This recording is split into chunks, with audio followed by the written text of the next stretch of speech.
this topic, Prabhuji. I will now hand over the call to you. Hare Krishna. Hare Krishna. Om Namo Bhagavate Vasudevaya. Om Namo Bhagavate Vasudevaya. Om Namo Bhagavate Vasudevaya. So, this is a chapter, the title Lord Vishnu's appearance in the sacrificial arena of Maharaj Prithu. Text 21 from 4th canto, 20th chapter. Sa adirajo rachitanjalaiर्हरिं विलोकितुं नाशकदश्रुलोचना न किञ्चनोवाच सभाष्प विक्लवो हृदोपगुह्यामुमदात् अविष्टिता. Translation: The original king, Maharaj Prithu, his eyes full of tears and his voice faltering and choked up, could neither see the Lord very distinctly nor speak to address the Lord in any way. He simply embraced the Lord within his heart and remained standing in that way with folded hands. Purport: Just as Krishna is addressed in the Brahma Samhita as Adi Purusha, the original personality, so King Prithu, being an empowered incarnation of the Lord, is referred to in this verse as Adi Rajaha, the original or ideal king. He was a great devotee and at the same time a great hero who conquered over all undesirable elements in his kingdom. He was so powerful that he was equal in fighting to Indra, the king of heaven. He gave protection to his citizens, keeping them engaged in pious activities and devotion to the Lord. He did not collect a single cent of taxes from the citizens without being able to give them protection from all calamities. The greatest calamity in life is to become godless and therefore sinful. If the state head or king allows the citizens to become sinful by indulging in illicit sex life, intoxication, meat eating, and gambling, then the king is responsible and he has to suffer the resultant sequence of reactions for the sinful lives of the citizens because he levies taxes on them unnecessarily. These are the principles for a ruling power, and because Maharaj Prithu observed all the principles for a ruling chief, he is referred to here as Adi Rajaha. Even a responsible king like Maharaj Prithu can become a pure devotee of the first order. We can distinctly see from King Prithu's behavior how he became ecstatic both externally and internally in pure devotional service. Just today, we have seen in the newspapers of Bombay that government is going to repeal its prohibition laws. Ever since Gandhi's non-cooperation movement, Bombay has been kept dry and has not allowed its citizens to drink. But unfortunately, the citizens are so clever that they have increased illicit distillation of liquor, and although not being sold publicly in shops, liquor is being sold in public lavatories and similar abnormal places. Unable to check such illicit smuggling, the government has decided to manufacture the liquor at cheaper prices so that people can have their supply of intoxication directly from the government instead of purchasing it in public lavatories. The government failed to change the hearts of the citizens from indulging in sinful life, so instead of losing the taxes they collect to inflate the treasury, they have decided to manufacture liquor to supply to the citizens who hanker after it. This kind of government cannot check the resultant actions of sinful life, namely war, pestilence, famine, earthquakes, and similar other disturbances. Nature's law is that as soon as there are discrepancies in regard to the law of God, which are described in Bhagavad Gita as dharmasya glanihi, or disobedience to the laws of nature or God, at once there will be heavy punishment in the form of sudden outbreaks of war. We have recently experienced a war between India and Pakistan. Within 14 days, there have been immense losses of men and money, and there have been disturbances to the entire world. These are the reactions of sinful life. The Krishna consciousness movement is meant to make people pure and perfect. If we become even partially pure, as described in the Bhagavatam, Nashtva Prayeshu Abhadreshu, by development of Krishna consciousness, then lust and greed, the material disease of the citizens, will be reduced. This can be made possible simply by broadcasting the pure message of Srimad Bhagavatam or Krishna consciousness. Big commercial and industrial firms have contributed many thousands of rupees to a defense fund that burns the money in the form of gunpowder. But unfortunately, if they are asked to contribute liberally to advance the Krishna consciousness movement, they are reluctant. Under the circumstances, the world will periodically suffer from such upsurges and outbreaks of war, which are the consequences of not being Krishna conscious. Om Ajnanatimirandasya Jnananjanashalakaya Chakshurunmilitam Yena Tasmai Shri Gurave Namaha Namo Vishnupadaya Krishna Preshtaya Bhutale Srimate Bhakti Vedanta Swamin Niti Namine Namaste Saraswati Deve Gauravani Pracharine Nirvishesha Sunyavadi Paschatya Deshatarine Jai Sri Krishna Chaitanya Prabhu Nityananda Shri Advaita Gadadhar Shivasadi Gaura Bhakta Vrinda Hare Krishna Krishna Krishna Hare Hare Hare Rama Rama Rama Hare Hare Sadirajo Rachitanjalairharim Vilokitum Nashakadashrulochana Nakinchano Vacha Sabashpa Viklavo Hridopaguhyamumadhat Avastita. The original king Maharaj Prithu, his eyes full of tears and his voice faltering and choked up, could neither see the Lord very distinctly nor speak to address the Lord in any way. He simply embraced the Lord within his heart and remained standing in that way with folded hands.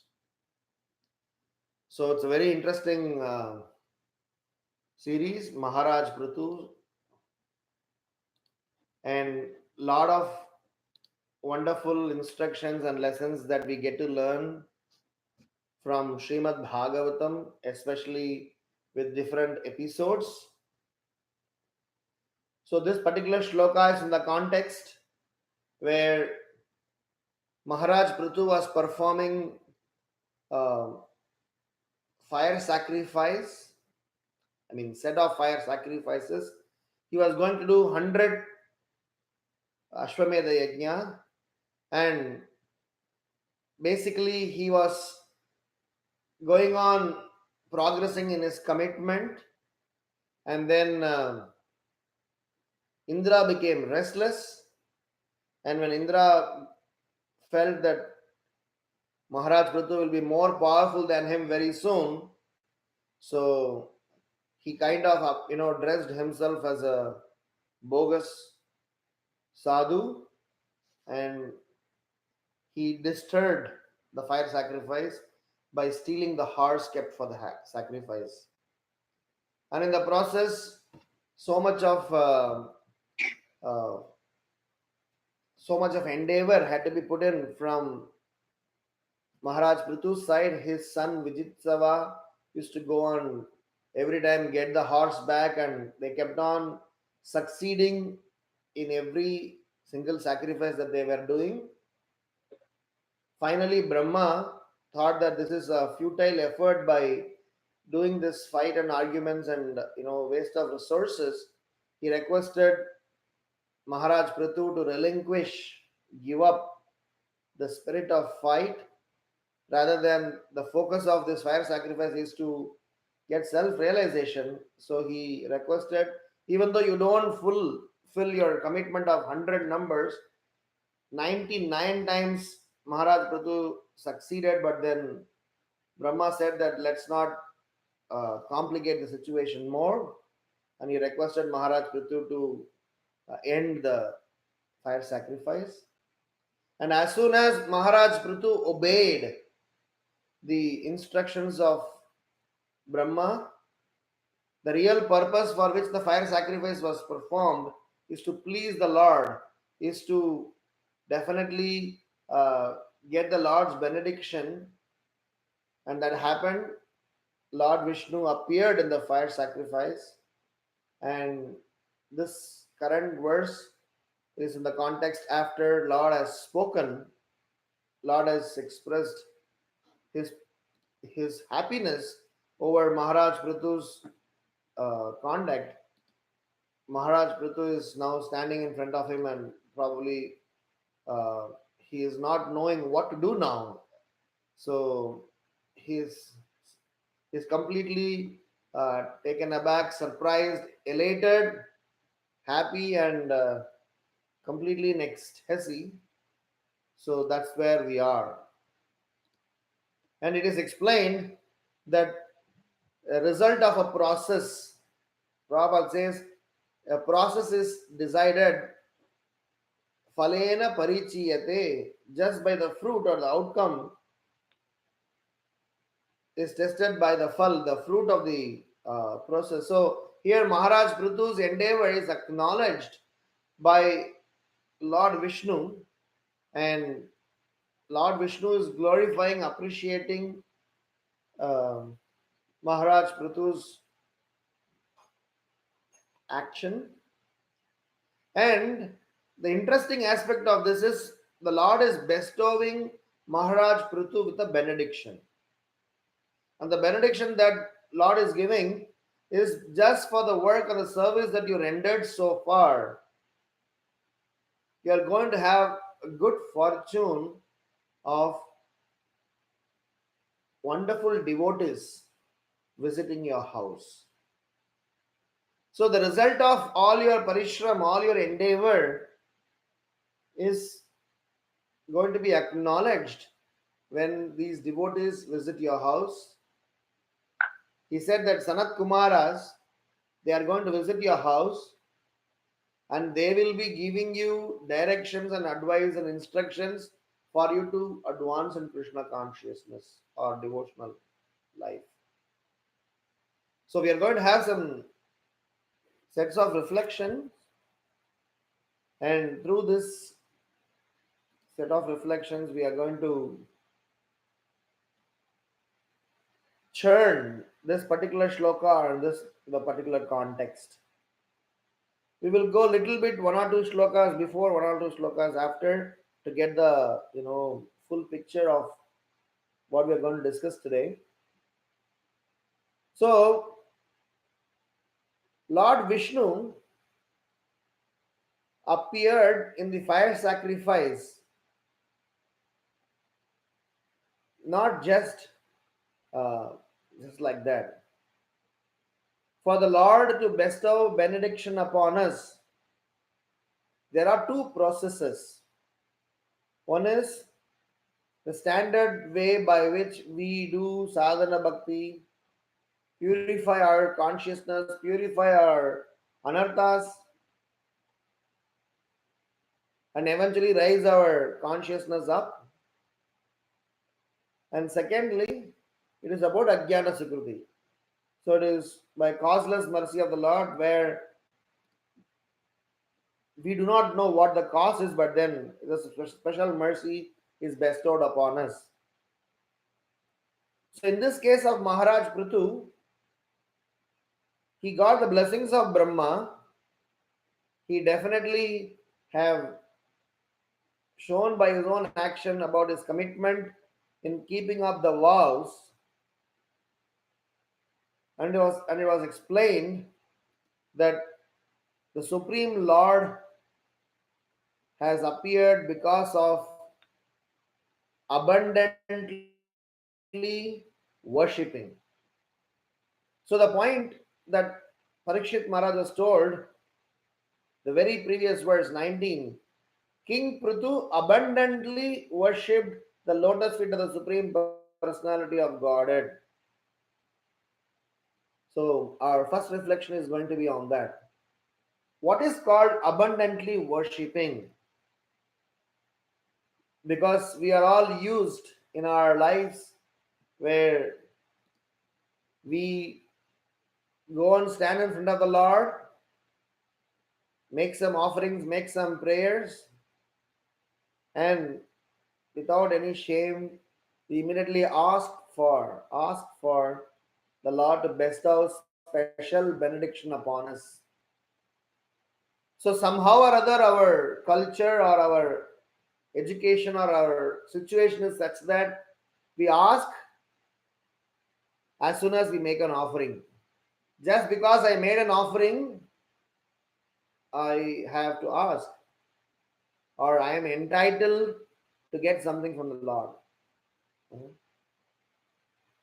We say jokingly that when we go to somebody's house, we constantly watch what are we offered, and when somebody comes to our house, we look for what they have brought. So generally, our human tendency is such that it is centered around us. But here we see Maharaj Prithu has been glorified as one who has abundantly worshipping. So in our Krishna consciousness process, this abundant worship is something that is to be very sincerely noted. Because Krishna is Swarat and Krishna has no condition, or Krishna cannot be dictated by any terms for fulfilling our needs. It is out of his own free will he does it. So our duty as a practitioner, as a followers of Krishna consciousness movement, we need to understand abundantly worshipping means just developing our consciousness from knowing Krishna to praying to Krishna to serving Krishna and eventually to loving Krishna. As students of Bhagavatam, we know about Krishna theoretically. We read through the books of Srimad Bhagavatam, we have been knowing him, we have been hearing about him, we have been talking about his pastimes, so we know him in some sense. But then, just knowing Krishna doesn't mean anything, in the sense of, if you know Krishna and does not act on it, it is like having a honey bottle, but you are not able to eat the honey. So Jnana yogis are, kind of mocked by devotees that just by having a knowledge about Krishna is definitely better than doing some materialistic things. But having knowledge about Krishna and not serving or relating with the Lord. So hence abundantly worshipping is not just restricting ourselves in only knowing about Krishna. It is also about us raising our consciousness to the level of praying, serving, and eventually loving Krishna. So this Krishna consciousness process, when Chaitanya Mahaprabhu gave, even though praying, serving, and knowing are integral part of our process, the goal is not to just do service only. I mean, just not limit ourselves to a service. This is to be understood in a specific context. Don't misunderstand me. The point I'm trying to drive is, as students of Bhagavatam, we need to raise our consciousness to such a level that we have to love Krishna. And that loving Krishna should be unconditionally. And this loving Krishna should be in such a capacity that we do not want anything in return. So when Maharaj Prithu, even though he started doing the fire sacrifice, he kept his vow, he made a sankalpa. He had all reasons to go and fight with Indra and get the, you know, necessary uh, success. But he kind of understood the real purpose is not to prove a point. So gradually, abundantly worshipping has got a component which is called abundantly worshipping without any expectations in return. Abundantly worshipping, which actually refers to that which we do for loving the Supreme Lord, for the pleasure of the Supreme Lord, does nothing to do with our agenda. So we abundantly worship as not like a favor to something. We don't abundantly worship for the sake of proving a point. We don't abundantly worship to become some sort of a famous person. We abundantly worship so that we please the Lord.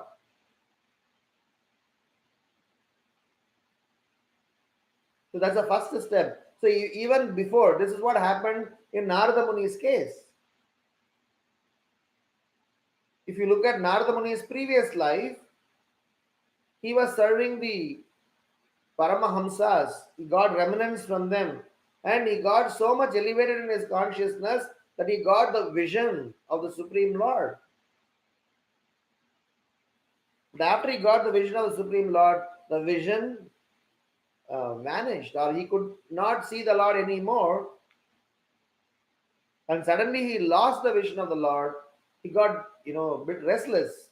And that's when he heard the sound from the sky. He said, my dear boy, I am pleased with whatever you have done so far. Now you need to continue to maintain your consciousness for the rest of your life in such a manner that you will be rewarded in your next life to be the great devotee, or being the Narada Muni. So abundantly worshipping, there are many examples. One ideal example is Narada Muni, where he got the darshan of the Lord. He prayed the Lord. He had enough enablers. He got blessings of Paramahamsas.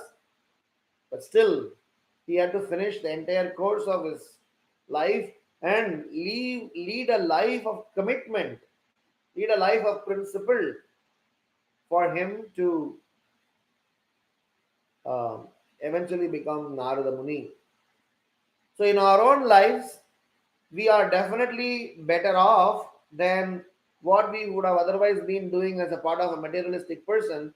But just coming to the stage should not restrict us, should not limit us, and should let us definitely inspire us to develop abundantly worshipping attitude. So as a first reflection, I would like to share that each and every practitioner of Krishna consciousness process should remember the process is that we go on abundantly worship. We are servants. We are, our duty is to glorify the Lord in a spirit of not expecting it in return. It is the spirit of giving pleasure to the Lord and pleasure to the Lord's devotees. Second, whenever we do such extension or extended worship, abundantly worshipping,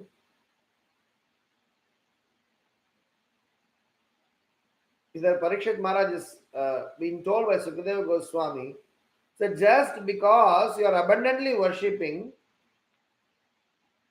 no magic will happen like that. So it is explained that gradually progressing. Text 19, it is explained that while worshipping the lotus feet of the Lord, Prithu Maharaj gradually increased his ecstasy in devotional service. Look at this. Somebody doing abundant worshipping, but the growth is expected to be growing gradually because Krishna consciousness is not some hype or some sort of a instant pleasure agenda. It is a process of transforming our lives, and the transformation happens systematically, organically, and it happens gradually. Srila Prabhupada writes in the third chapter of Bhagavad Gita that progress in Krishna consciousness is never expected instantaneously, even though the process has got the power to purify our consciousness instantaneously. Even though the moment we come in contact with holy name, we are purified. Even though one morsel of grain, that prasadam that we take, can purify our consciousness. The power of holy name, prasadam, association is great. The expectation is not that we are supposed to be, changing our lives overnight. The expectation is that we keep doing, show some consistency in our behavior, in our devotional sentiments, in our devotional activities, so that we can gradually develop our consciousness to slowly elevate to the consciousness of Paramahamsa. So, abundantly worshipping is the first reflection, gradually progressing. This is not just a reflection, this is what Sukadeva Goswami is explaining over here as a acknowledgement, or as an update on how Prithu Maharaj's situation is. Now he has abundantly worshipped and gradually progressing. The most interesting part is Krishna, Vishnu is going to say that now that you got to the stage, you will be bestowed with an opportunity to associate with Sanat Kumaras. So we thought that just by pleasing Krishna, just by taking darshan of Krishna, just by participating in the uh, you know process where we get darshan of the Supreme Lord is ultimate. But here the Supreme Lord is giving darshan and telling the success of you is only when you meet a devotee and try to get his blessings for your devotional journey. This is similar to the same pastime that we have discussed in the past about Kanchi Purna, where Varadaraj, the famous Akti Varadar, about whom you all must have heard, who gave darshan to everybody recently, he gives darshan every 40 years.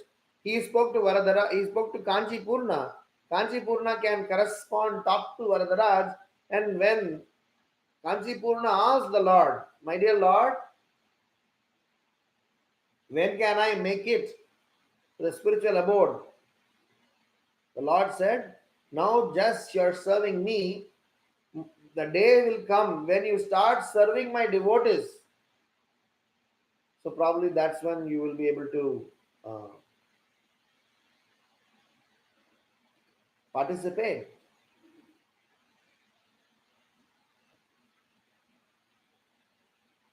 So looking at this situation, so this gradual progressing is that when we develop our consciousness of loving towards Krishna gets extended to loving Krishnas. As we have always been speaking about, Krishna and Krishnas are two truths that we need to always acknowledge and understand. Everybody, it is easier for us to, glorify Krishna, but to recognize everything around us belongs to Krishna. Our body, our intelligence, our resources, our house, our money, our name, fame, everything. Only our doggish mentality belongs to us. Everything else belongs to Krishna. That's the kind of understanding that we should elevate ourselves with. So when we are gradually progressing actually refers to how much we are gradually acknowledging, gradually realizing everything else as Krishna's. If we know everything as Krishna's energy, then one natural thing that will happen is we will develop respect and we will become sensitive. So that's a third reflection where when somebody is abundantly worshipping, when they are gradually progressing, how do you know we are gradually progressing? is about the development of character, behavior. Character development is the result. Phalena parichiyate. If I am a devotee of Krishna, if I am practicing Krishna consciousness, my character should have been better. If I am still howling at people, if I am still, doing nasty things, if I am still behaving a rude, bad, envious, lusty, greedy, then there is no character development. Here, Maharaj Prithu's character was so much so appreciated. The text 20 was talking about Krishna did not want to leave the place. So the third reflection is about the character development. So that is why in our Krishna consciousness journey, we need to make sure we go through every step and not, step over. In the sense that we have been the Naradama, lowest amongst mankind. We have to become Mahatma, the greatest of mankind. But between Naradama and Mahatma, there are stages, there are phases of our life where we need to purify our consciousness, and it is a very, very elaborate process. The process is elaborate, the timeline is directly proportionate to our sincerity. So, elaborate not necessarily mean it will take 50 lifetimes. It may take 50 lifetimes, it may take 5 minutes. Depends upon the intensity, the priority, and the focus that we give to Krishna consciousness. So, character development is our focus. So, we need to constantly measure about our character development. We need to constantly look within. Am I becoming a better person by becoming a devotee or not? We are very sorry to say that many a times, in the name of Krishna consciousness, we are definitely exploiting things around us, and that's not good.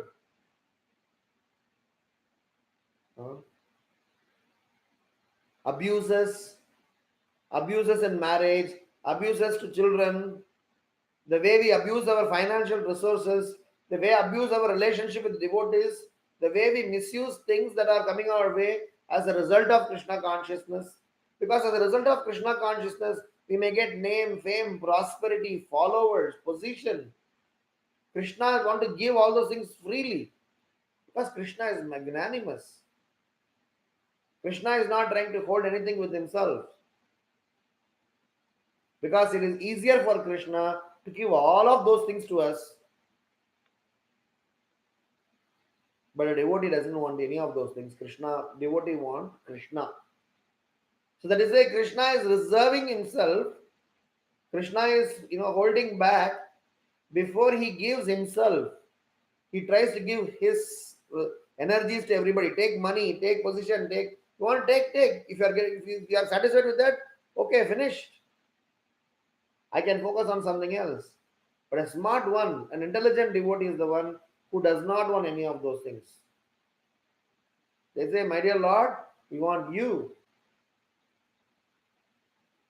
If you are there, we are definitely. So, character development is something that is going to be very important because here Sukadeva Goswami Maharaj is writing that Maharaj Prithu's character, his behavior was so nice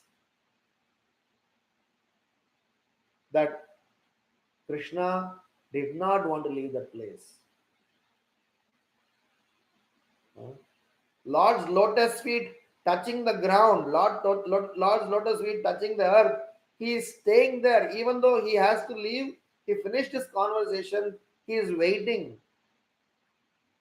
He is desiring.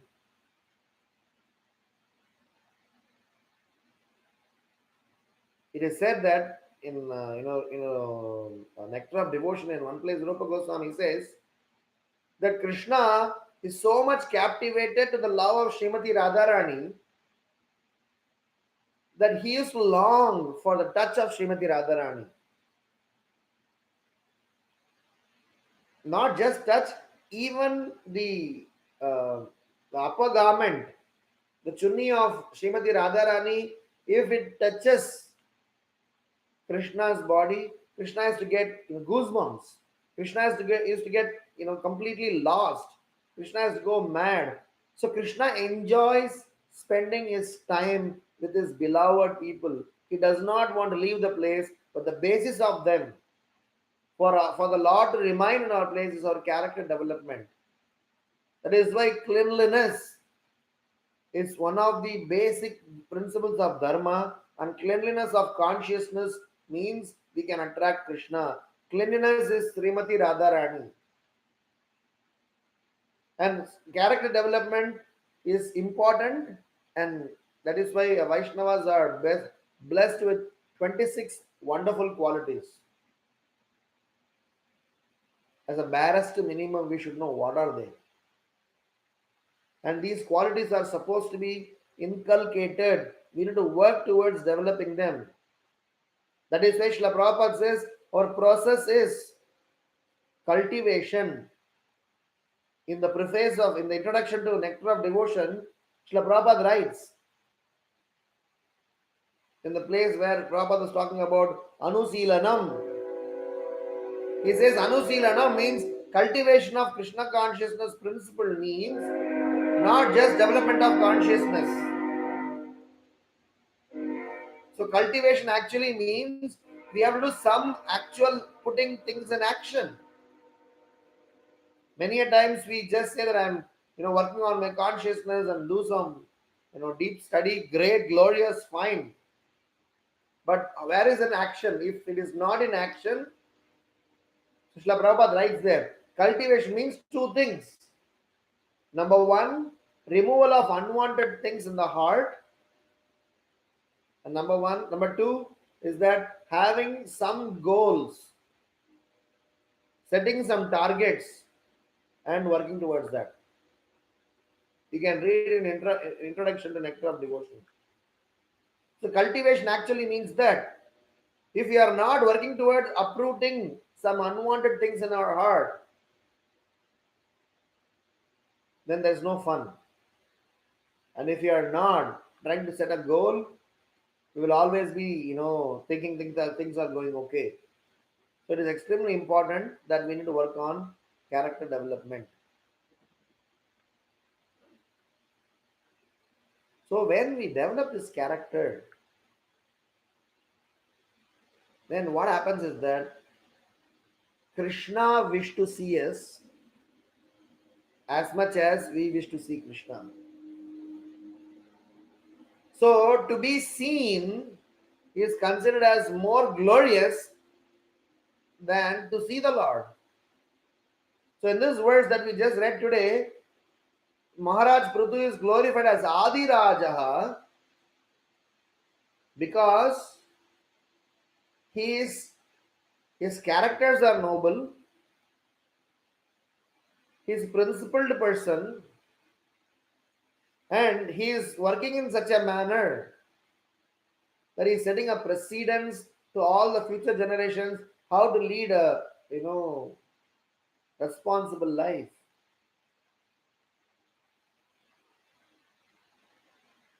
So that's our fourth reflection. Where, as a part of our progress in Krishna consciousness, we need to make sure that we fulfill our conditional as well as our constitutional responsibilities. So Prabhupada writes in this purport that how he intertwined, how he is very nicely taking up Krishna consciousness principle and applying it as a part of his duty. So while executing his duty, he is applying Krishna consciousness principle, not that applying Krishna consciousness is independent of our duties. Many times we evade our family responsibilities. We wash away from all our commitments that we have given, thinking that I am going to be a devotee and think that devotional life is independent of our duties. Unless and otherwise, we are completely committed to lead a renunciant life. In that case, Krishna takes some responsibility of fulfilling our duties. That is why sannyasis and sadhus, they are appreciated because they have taken a very serious vow of ascetic and serious vow of practicing devotional life dedicatedly without any sinful activities. Krishna personally takes responsibility. Kato mukundam parigritya gatyam. He takes care of all the debts. He takes care of all the responsibilities. But if we do not fulfill the responsibility in the name of Krishna consciousness, then that is condemned. So, for all of us practicing devotees, most of us are grahasthas, and some of us maybe, in the verge of becoming a grahastha, or maybe you are in the verge of becoming whatever, vanaprastha. It is our duty, it is our responsibility that we need to put Krishna consciousness in our day to day action, else, that Krishna consciousness will remain in books and nobody will appreciate Krishna consciousness. So, the fourth reflection is about how do we try to uh, integrate Krishna consciousness principles in such a manner that it will become Krishna conscious way of life rather than Krishna consciousness being a part of our life. So Srila Prabhupada writes in this that the king is responsible. So he needs to watch out for his conduct, his character, and he needs to help to develop the character of other members. That is why here, even though here is referring to Maharaj Prithu and this Prithu Maharaj context, if they extrapolate, a father is responsible, a guru is responsible, a teacher is responsible, a king is responsible, government is responsible. And if you are responsible means you have to ensure that you lead by example. And if you don't lead by example, be ready to take punishment. 1/6 of the karma, I may be wrong with the number, of the praja, the king is to, it goes to the king. A portion of a sinful effect of a disciple, spiritual master accept, because spiritual master is taking responsibility to help us and he is extending his help as disciples. If we don't take help, we don't apply, then we are definitely adding complications in our own devotional life. It is not that we started Krishna consciousness nicely and problems are pushed somewhere else. So hence the fourth principle is acting responsibly, in the sense that we try to apply the Krishna consciousness principle in our own day-to-day life, in our duties, in our activities, in such a manner that Krishna consciousness way of life, and we become an exemplary in all our action for our own family members. Else, their deviation, we will be accountable. If the child is not practicing Krishna consciousness, definitely the child is independent person, but a parent is also held responsible for not regulating. We should give our best possible contribution. The rest, everything is in the individual hands, individual karma. The fifth, last uh, reflection in this current context is about um, don't outsource your problem, don't outsource your pleasure. They remain with us. Today, in the society, everybody is talking about surrogacy. So I used to always say that we should not get into the zone of spiritual surrogacy. Prabhupada gives an example in the first chapter of a book called A Second Chance. And the Prabhupada writes in the purport that Artha Kukuti Jnaya. He says we are all in this world where we are interested only in the outcome and not interested in the process. So he was explaining how a duck which can lay a golden egg, half of the money from the sales of the egg goes in maintaining the golden duck, maintaining the duck. So if somebody thinks that why should I spend the money to maintain the duck? After all, I'm getting the duck from the back side of the after all, I'm getting the egg from the back side of the duck. So let me cut the front portion of the duck and throw it away. We will not get it anymore. So Srila Prabhupada writes, if somebody does not follow the principles, if somebody does not follow the commitments and vows, and just are interested only in the outcome, it's called Ardha Kukuti Nyaya. He says that it is not acceptable and it is not possible also. So, hence, my final reflection is as practicing devotees, somewhere or the other, as Prabhupada writes, 2, 3 paragraphs in this purport, Srila Prabhupada is writing about the evil effects of today's administration, government, where the focus is purely about the result driven, and that too from a very quantitatively financial reasons, does not talk about character, does not talk about principle, does not talk about ideologies. It's purely driving towards sense gratificatory propensity. With such a sense gratificatory propensity, if we do any function, then resultant action is only pain, it can never be pleasure. So this mentality of surrogacy, that I outsource my pain to somebody else, let somebody else take the pain and I will only enjoy the pleasure.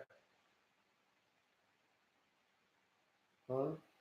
In India, especially the so-called Bollywood stars and so-called rich people, they want child, but they do not want the pain part of child. They want sexual pleasure, they do not want the pain part of sexual pleasure. So they are saying that I will have sex, but the child will be carried by somebody else, child will be brought up by somebody else, the social status of being a father or mother is with me, but the pain is somebody else. That is never possible in Krishna consciousness. Srila Prabhupada many a time said that as a part of process of Krishna consciousness, we need to undergo the process of purification. Purification process cannot be outsourced. So the reason I'm saying is about what Srila Prabhupada writes, how the government, how the society is going to go in the hands of unscrupulous men. And what Srila Prabhupada wrote 50 years before, 45 years before, they are seeing them. I mean, at that time also Prabhupada saw, it is also, completely true in the current context also. So in the current context, we are seeing, especially in India and various other parts of the world, fights, wars, calamities, confusion, famine, and all on the basis of bodily pleasure. And everybody is on only one philosophy: I only need pleasure. Nobody, I do not want pain. But Krishna consciousness is a process where in pain we get pleasure, and in pleasure we get pleasure. There is never a pain. It is about pregnancy. Pregnancy has got its own pain, but then the pleasure of going to beget a child is so satisfying. The pain is our pleasure. For a pregnant lady, if she does not get any pain, if somebody is pregnant and she is not having a pain, if she is not having nausea, if she is not having vomiting sensation, if she does not have any of such symptoms, she visits the doctor. Doctor, something is wrong. So some pain is allowed and needed for our purification. And that is never seen as a pain, that is seen as a part of the process for us to purify. So, if at all we want spiritual abode, Srila Prabhupada writes that Krishna consciousness movement, which is, on the basis of Srimad Bhagavatam, can only rescue us. So long as we are not going to be Krishna conscious, we will be victim of all this anger and anguish of the nature. So war, pestilence, famine, flood, earthquake, tsunami, all of them are nature's response to our reckless behavior. Hence, let's not be a pleasure monger. Let us be a person who is a sincere servant to give pleasure to Krishna. So to summarize our conversation, where we talked about abundantly worshipping is our principle on which our Krishna consciousness activities are going to be based. And when we are abundantly worshipping, we are gradually progressing. And as we are gradually progressing, our character is developing. And how do you know our character is developing? Krishna reciprocates, and we see how are we respecting, how are we relating to the objects around the world, because we see them as Krishnas. And as we, progress, as we move forward in such a spirit of character development, even Krishna wants to stay with us. Krishna wants to be with us. Krishna is ready to spend his entire, time with his special dear devotees because that pleases him. It's extremely important for us to realize this aspect that the real crux of Krishna consciousness lies in there.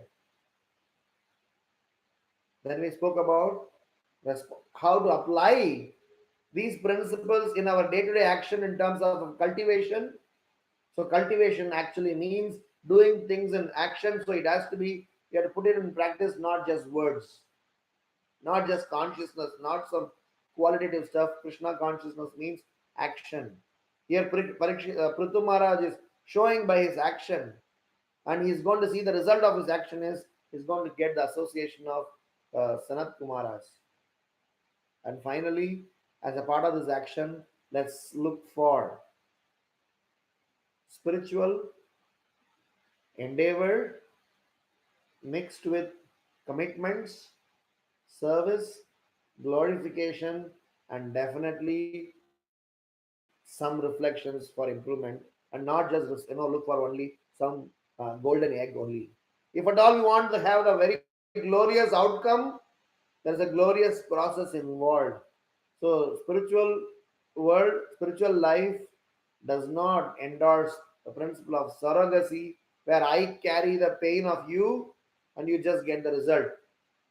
Krishna always wants us to go through this entire process and lay our life, lead our life on the basis of Srimad Bhagavatam, and then only we can eventually make it to the spiritual abode and lead a life of principle and help others to take up Krishna consciousness. So thank you so much. Granthra Srimad Bhagavatam ki jai, Srila Prabhupada ki jai. If there are any quick questions or comments, we can discuss.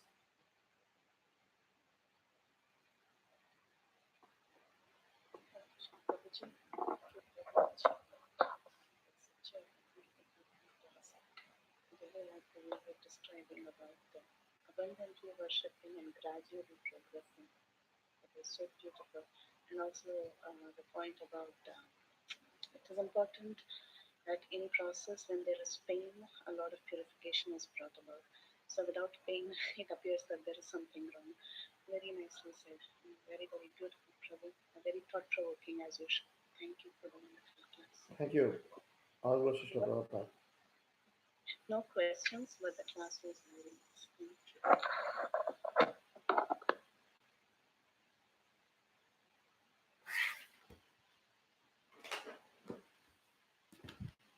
Any other questions?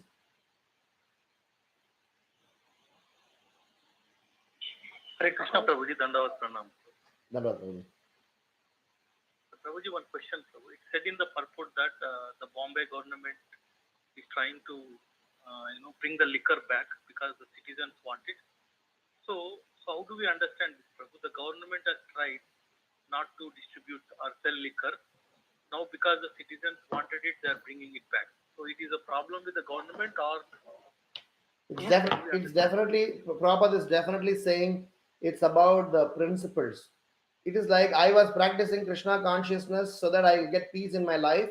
But the day I started Krishna consciousness, every fine day, every one day, I am facing some challenges. So maybe something is wrong with Krishna consciousness. So let me give up Krishna consciousness. And that's the kind of principle here. Government, instead of trying to go after and finding out the reason how they have to improve upon in the character of the people, they said that people are not changing, so let me change. So let me adopt it rather than somebody else making the money, let me make the money. That is purely gross. So that is condemned. The point here is that as a part of our Krishna consciousness growth, it is extremely important for us to, we are not just result driven. The process itself is the ways and the means, So just follow the process and have Shraddha that the process will take us to the other side of the spectrum. Otherwise, if we are just result driven as we are, in the corporate or material world, if we don't see a result, we immediately switch, we immediately jump, branches. But here the process is Maharaj Prithu. You look at every process, whether Maharaj Prithu, Prahlad Maharaj, Dhruva Maharaj, they all have demonstrated the process demands us some patience and tolerance and Shraddha on the process. That process is going to give us result. So Srila Prabhupada is condemning government's propensity that I don't get a result, so let me change, and that change can at least give me some benefit, if not the ultimate benefit. So we are talking about prayas, which means immediately benefit, not shreyas, which is ultimately beneficial. It is extremely important that we need to work for ultimate benefit rather than immediate benefits. Making sense? Yeah, yeah. Thank you very much. Thank you. Hare Krishna. I may have to stop now if there are no more questions because I have another class to give in another 8-9 minutes.